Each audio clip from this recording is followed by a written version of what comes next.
It's all killer, no filler. And for this week's DTC Podcast AKNF episode, we're bringing you an absolute banger from our sister show, Adventurous, hosted by the ever sharp Avery Valerio. It's called Adventurous Angles, and if you're running any creative at any level, brand or performance, you'll want to lock this one in. Avery breaks down how most D2C brands stall at the same point, coasting on vibes and aesthetic without ever doing the deep work on angles, the strategic hooks that connect your product to actual humans. She shares how to build winning angles from scratch, what makes them tick, and how to scale them across your funnel. So let's get into it. On with the show. If you want to start really scaling and really growing, you're going to need to address the sort of elephant of not having substantial angles. Better to do that work sooner than later so you can create everything with your top angles and top personas in mind. Angles are the point of connection for a brand or a product and their audience. In today's media landscape, angles need to be agile and they need to be sort of broader than ever before in their conception. I have a secret weapon for angle ideation, and no, it is not a custom GPT.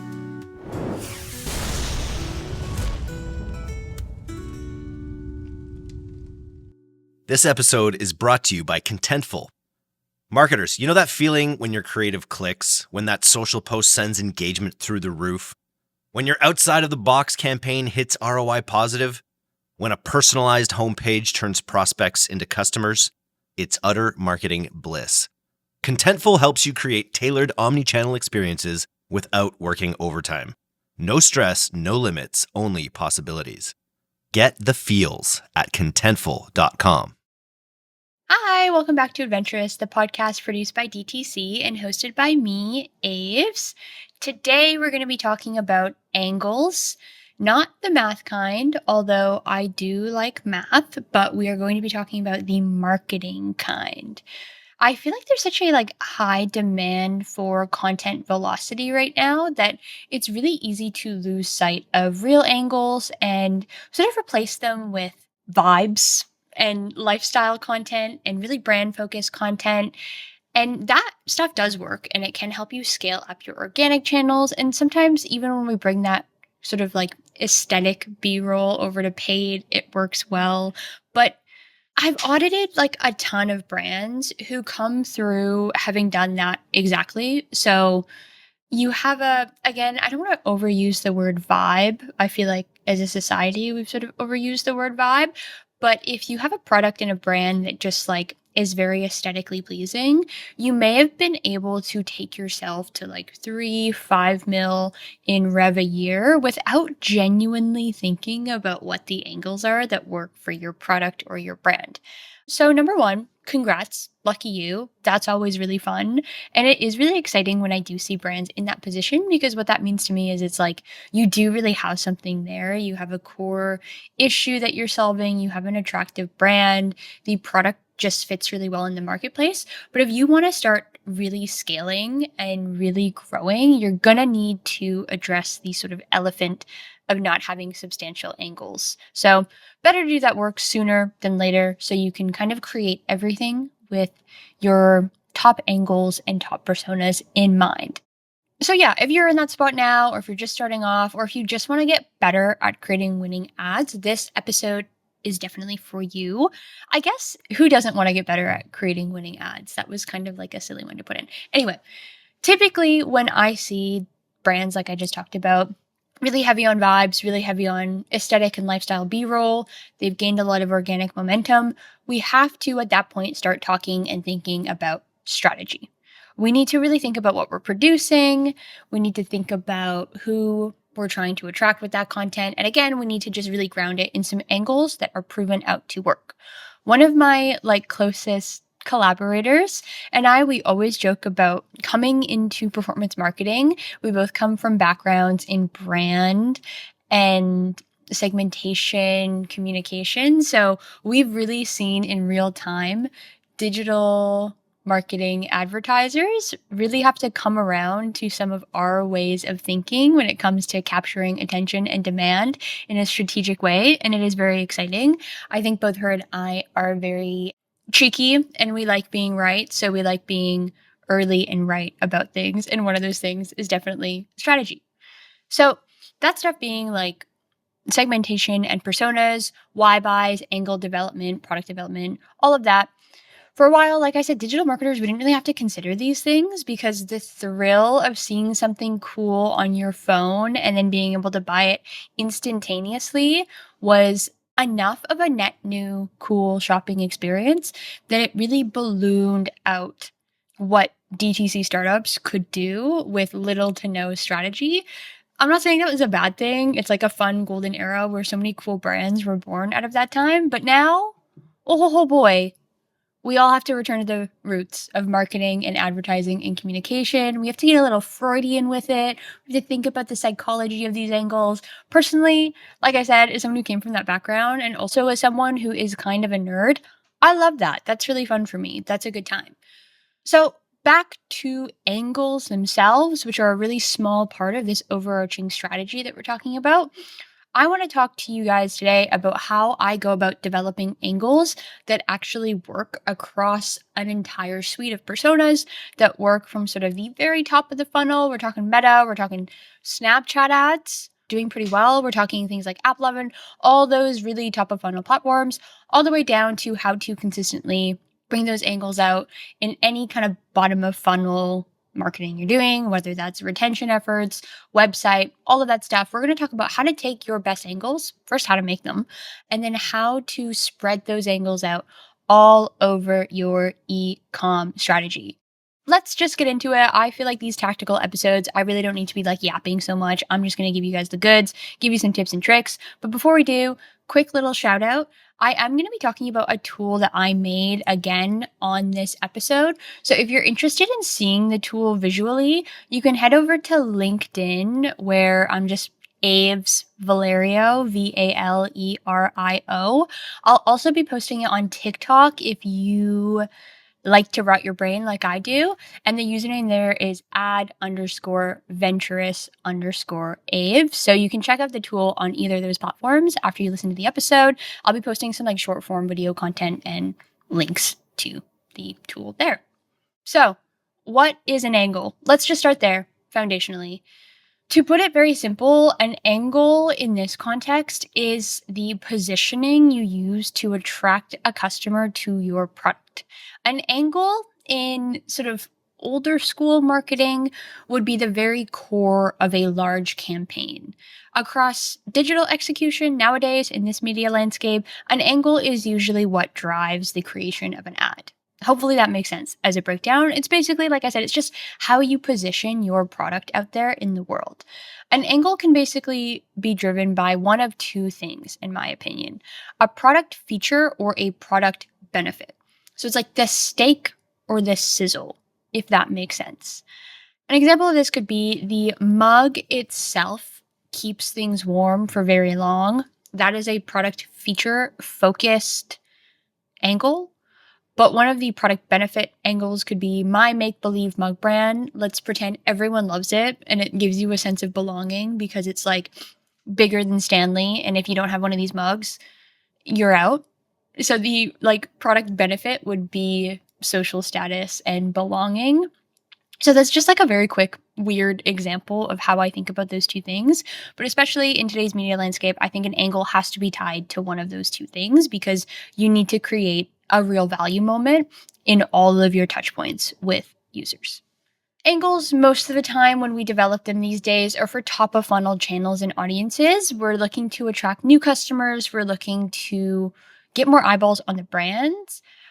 For me, when I think about bottom of funnel or returning customers, I think about why buys more than I think about angles because a lot of the times, especially depending on sort of your SKU matrix and mix, they're already really familiar with the angles. So blasting them with campaigns about like the mug keeps things warm for very long isn't going to necessarily work because they already understand that angle. So why buys being product news, sort of like discounting info if it's relevant, urgency, scarcity, that's where that stuff kind of lives rather than angles. So hopefully that breakdown makes sense as well. But let's really sort of take things back to our roots here today, guys. The subject of the very first episode of Adventurous was my own favorite ad of all time, which was the Aaron Burr Got Milk ad. I feel like maybe you can hear it in my voice. I am smiling because I love that ad so much. It's so funny. Anytime I think about it, I'll probably watch it after this, but in case you missed that episode, go listen now, or maybe don't, because it was like 24 episodes ago, and it was my first time ever recording like a full episode of something. So who knows if it stands the test of time. But if you missed it, here's a quick recap of the actual spot. So basically, there's this guy. He's got a bunch of Aaron Burr merch all around his home. They've dressed the set really well for the ad. You can tell this guy is like weirdly obsessed with Aaron Burr and Hamilton.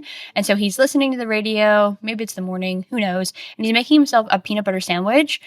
And he takes the world's biggest bite of this sandwich, which looks like a really bad sandwich. It's just white bread and like a ton of peanut butter. It looks really nasty. But as he takes a bite of this sandwich, they announce on the radio that the big question of the day, that if you answer, you win a ton of money. The question is, who shot Alexander Hamilton? And obviously, a guy obsessed with Aaron Burr knows the answer to that. So this guy is super panicked. He starts like calling. He gets on the station.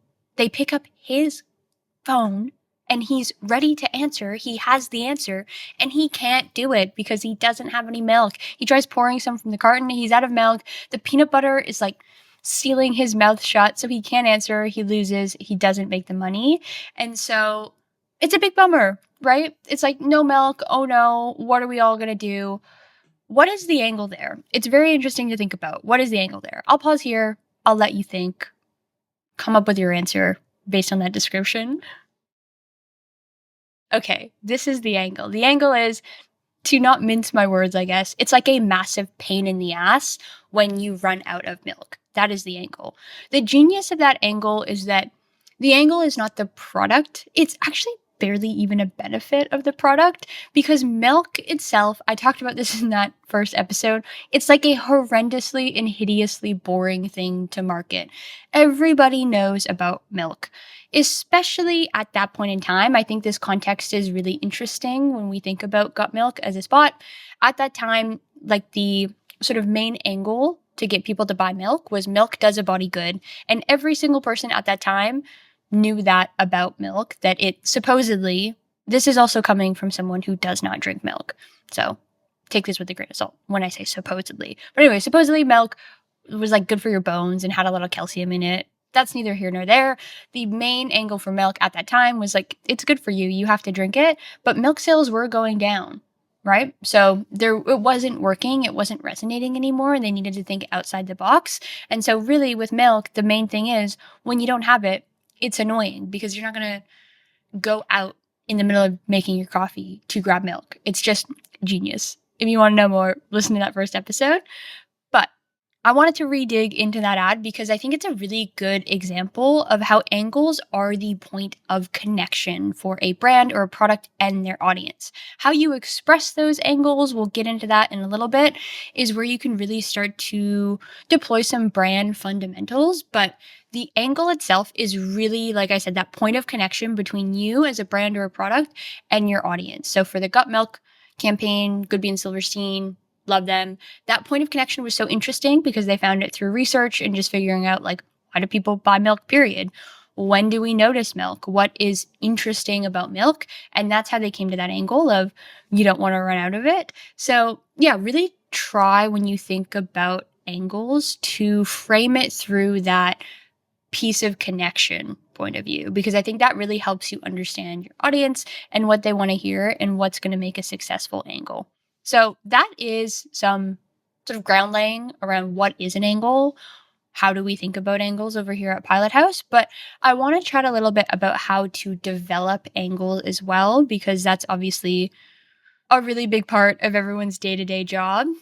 I do have a secret weapon. I don't know why I didn't use it at the beginning of the episode as like a hook so that you listened longer. I do work in marketing, so I should know better, but I have a secret weapon for angle ideation. And no, it is not a custom GPT. Do not be silly. It is a hand-drawn graph of an upside-down triangle. And to be super fair to me, I have since recreated that upside-down triangle as a document that can be used. And I will, like I mentioned, be posting it on LinkedIn and TikTok. So check it out there. It's no longer just one scrap of paper that I use. It's like fully available. So back to the secret weapon, I created this little angle ideation triangle because I found that within the context of DTC and startups and digital marketing as it stands today, I needed to consistently come up with angles that worked across the funnel and across my suite of personas. I needed to come up with ways to reuse the same angle for different platforms and for different stages of awareness, which is massively different when you compare, the work that I do today to the work that Goodby and Silverstein were doing with Got Milk, because they were making a single spot. They knew where people were going to see it. They'd be watching TV. They knew all of this other stuff that we just don't know. So very different. And the requirement of angles is sort of just as high as the requirement of content as well. So that is why I created this, again, just out of like pure necessity. And it works really well. Angles used to be these like big sweeping things, like I mentioned. The best angles previously would create culture that sort of made them more relevant. But nowadays, I think the strongest angles are more of a reflection of culture, and they do less actual culture building. In today's media landscape, angles need to be agile and they need to be sort of broader than ever before in their conception, which I'll get into in a moment.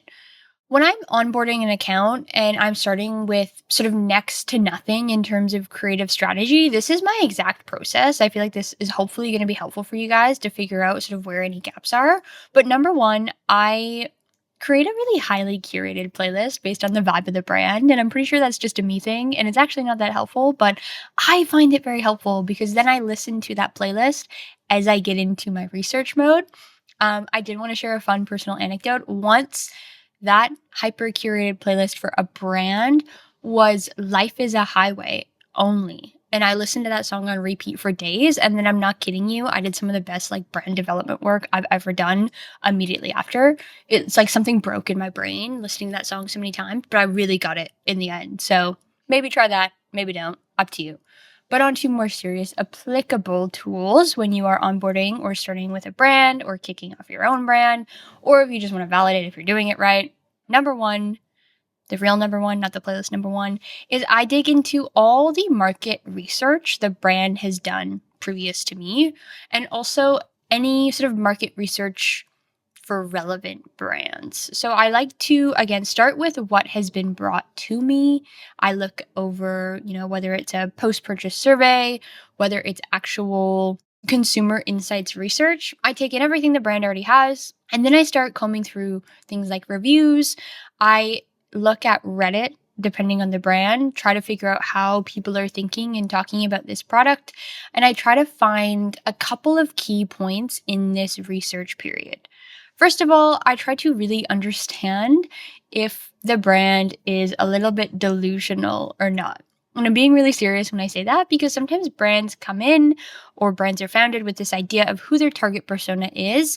And sometimes they are completely off base. And other times they might be missing a huge sort of central audience where there's a lot of potential for growth. So I try to just almost gut check and make sure that we have accounted for everyone who is a potential customer and we kind of understand a full scope layout of what our segmentation should look like instead of just a broad idea or too specific of a like 25 to 30-year-old women making X amount of money per year. Like usually it's not going to be that niche. So really making sure that I understand and the brand understands who the highest yield audiences are, what the size of the prize is, and then sort of going from there. I'm not going to dwell on this whole process of figuring out your personas too much today because this episode is not about segmentation. It is about angles, but I do really like talking about personas and segmentation. So we can do a deep dive app if you guys would find that helpful. Let me know in the comments. Also, if segmentations and persona sort of categorization and product matrix aligning to your personas, if that's something that you're curious about, we do have a whole team of strategists over here at Pilot House who every day wake up and work on this type of stuff specifically with our partners. And I think, something I've seen now with a lot of years of experience talking to brand owners, auditing brands with Pilot House, is that when this core sort of foundational strategic work in terms of segmentation and personas, when it isn't done or it's incomplete or it hasn't really been validated, your chances at reaching that next level of scale are slim to none. It needs to be done before you need it so that once you do need it to reach that next level of scale, you're cooking. So yeah, if you want to see an episode on this, let me know in the comments on sort of segmentation and personas. But also another cool, fun option is to head over to the Pilot House website and fill out a lead form. Tell them you've come from Adventurous and we can chat really directly. We can set up a call right away and chat about your business and what's going on with your segmentation and your personas and just figure out if we can help at all. It's also really fun for me to chat to brands. I love it. I don't know if you can tell. It's very fun to like problem solve in that way. So yeah, if you're curious at all about how we go about it and want a more detailed approach, go over to the Pilot House website, fill out that lead form, tell them you came from Adventurous, and we can chat directly. But back to this process and my secret weapon.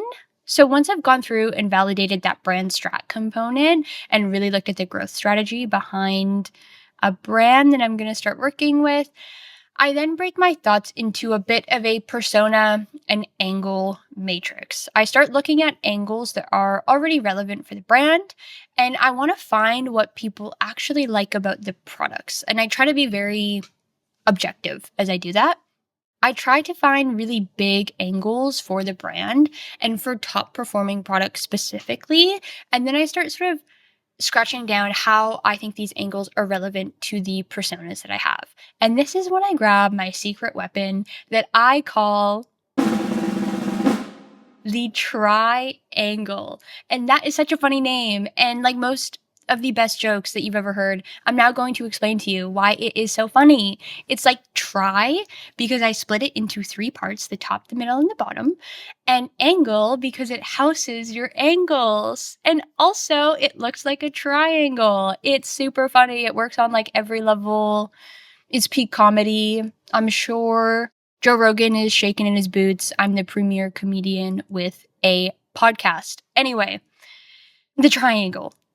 It's upside down, which is very important. I use this triangle to workshop each individual angle. As I am saying that sounds like a lot, but that is what I do. I workshop each individual angle and how it relates to a specific persona in the mix.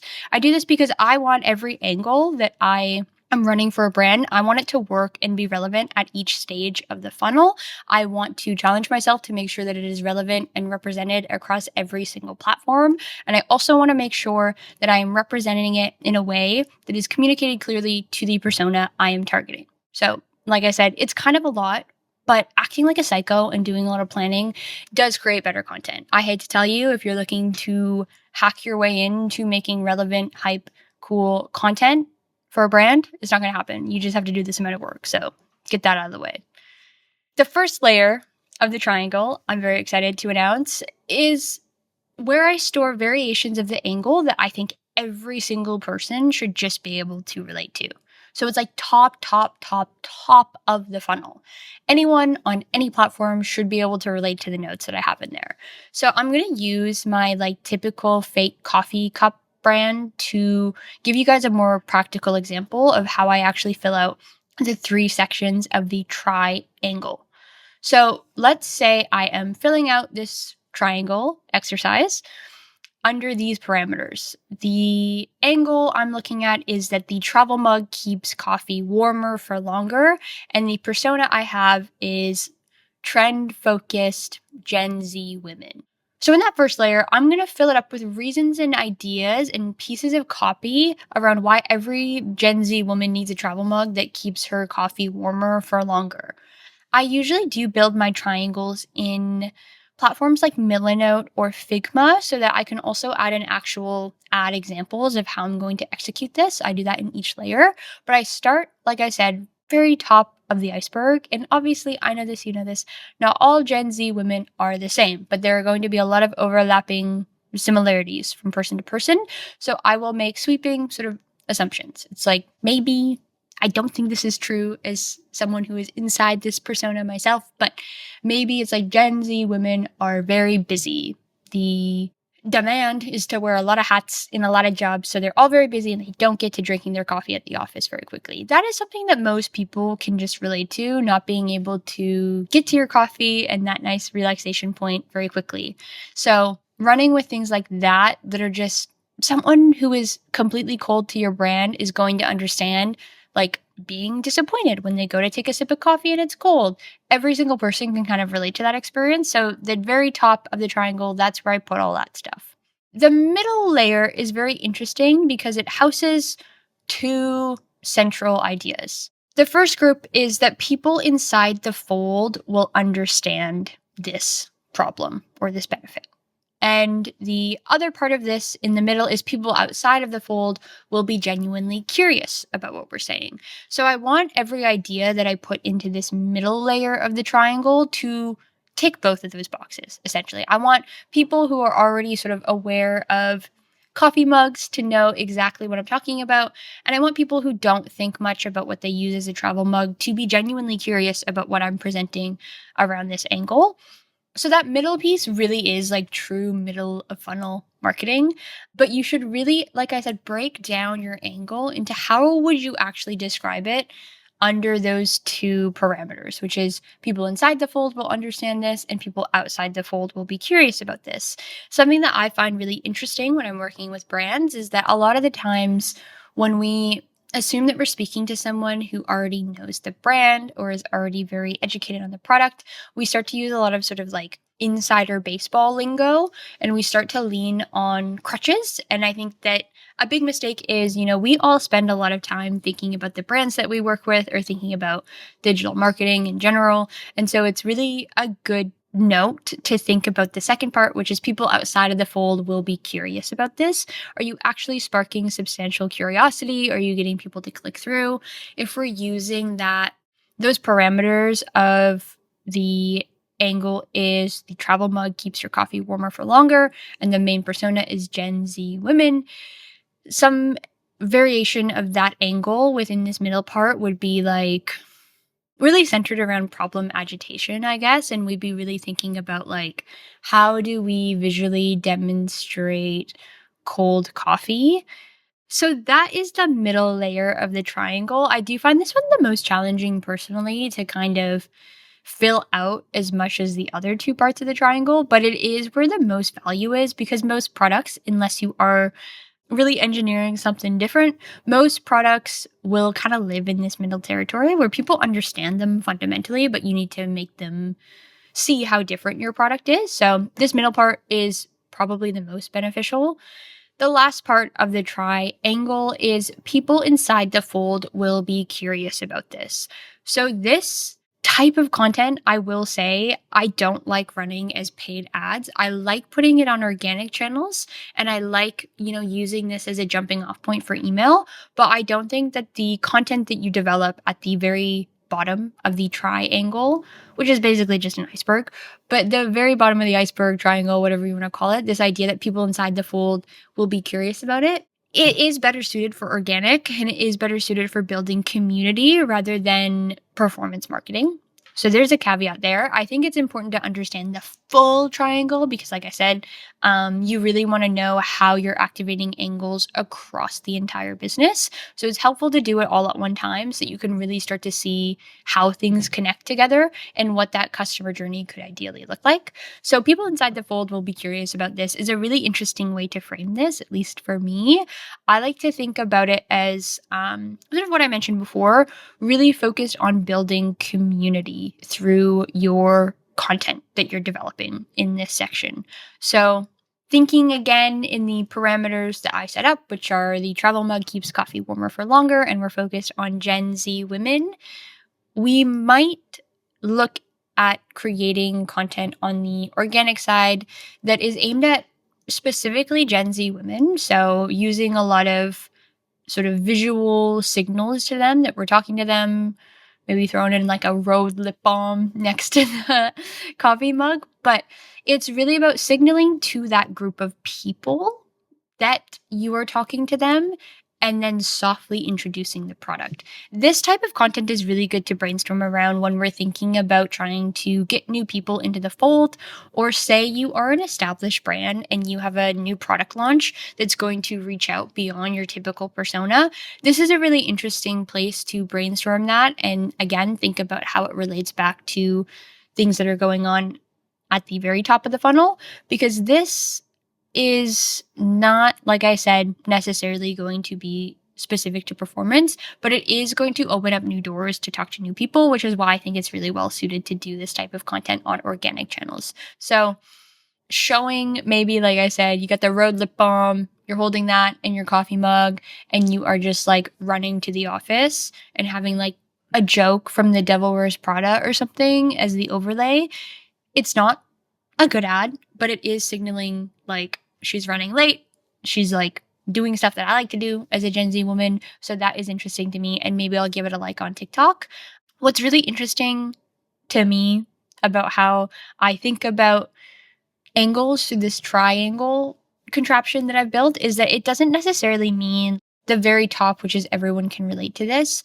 That's not necessarily just for top of funnel activations. As you can see now that we've gone through the whole thing, the bottom is quite specific and mostly to be used off of paid channels in owned channels such as organic or your email program. So it's not about like top of funnel, middle of funnel, bottom of funnel so much as it's about really creating a journey for people and really making sure that your content is reflecting your angles across every single platform and to every single type of person. I mentioned this before when we were going through the example, the Got Milk example, where it's like we used to come up with angles and that angle would be central to a campaign like Got Milk.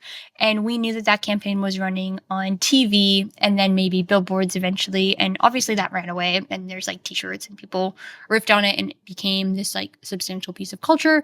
But the difference I'm trying to highlight here for you guys is that nowadays angles and content need to work everywhere and they need to tell the same story, which is why I made up this little triangle and why I put all my angles through this framework, because I want to make sure that people are getting a unified experience, even though I wish I did, but I have no control over what they're seeing first, what channel they happen to come across the brand to intro them into the brand. Like we just don't know that anymore. We don't have control over that. So instead of, running the same copy paste content everywhere all the time, I do this to differentiate myself in the market and differentiate the products that I work with and the content that I'm producing to make sure that, like I said, it does its job across every single platform. And once you really start to get into the like nitty-gritty of strategy, which I love doing, you really start to understand what persona lives on what platform for your brand. And you also start to understand their purchasing habits. So you can, once you do these triangles, once you have your persona segments, you can start to layer in info like whatever your best NCAC product is, you can start focusing on that on these platforms through these triangles. It just opens up a lot of doors. And like I said, a lot of the times we'll sort of stop at the coffee mug keeps my coffee warmer for longer. And we just assume that's kind of all we need to do, because previously, like with my main guys, Goodby and Silverstein, they noted that milk missing from the fridge was the most exciting thing about it. And they created content around that they knew people would absorb in a specific way. But like I was saying, we just don't have that luxury anymore. So it's really important to create a like full-bodied living experience for people when it comes to content, and specifically when it comes to representing your angles well. We at Pilot House, we do have a very fun, cool way of testing our angles, especially on Meta. And I won't spill the secret sauce because it is secret. But when we go about testing things and testing angles, I think a mistake I see other people make often is they might test one iteration of an ad for Gen Z women talking about the mug keeping your coffee warmer for longer, and it doesn't work, and then they just throw that angle away. It is so wasteful. Here at Adventurous, we believe in reduce, reuse, recycle, Rihanna. I think that's like 4 R's, Those are the pillars that we live by. It's a good angle, but you just might not be testing it well, and you also might not be considering all the different ways that it should be and could be represented across platforms and across different stages of awareness. So that is the triangle. It's a very cute name. It's very fun. Like I said, I will post it on socials so that you guys have a visual reference. I think that makes it a little bit easier. But the main takeaway from today's episode should be that you should workshop almost angles within your main angles. That's just what is required of us in today's media landscape. It's really important to dissect every little thing and figure out what actually makes that angle work or not work. It might be a dud. Who knows? Thanks so much for listening today. This was a very fun one. Like I said, I love this little triangle. It's very helpful to me in my work. I use it on like a weekly basis still.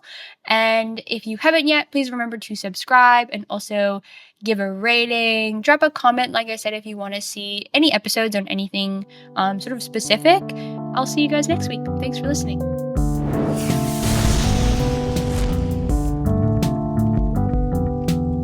Thanks for listening to today's episode. If you're not getting the D2C newsletter, you can subscribe for free at directtoconsumer.co. And if you want to learn more about Pilot House's all-killer, no-filler services, take off to pilothouse.co. I'm Eric Dick, and this has been the D2C Podcast. We'll see you next time.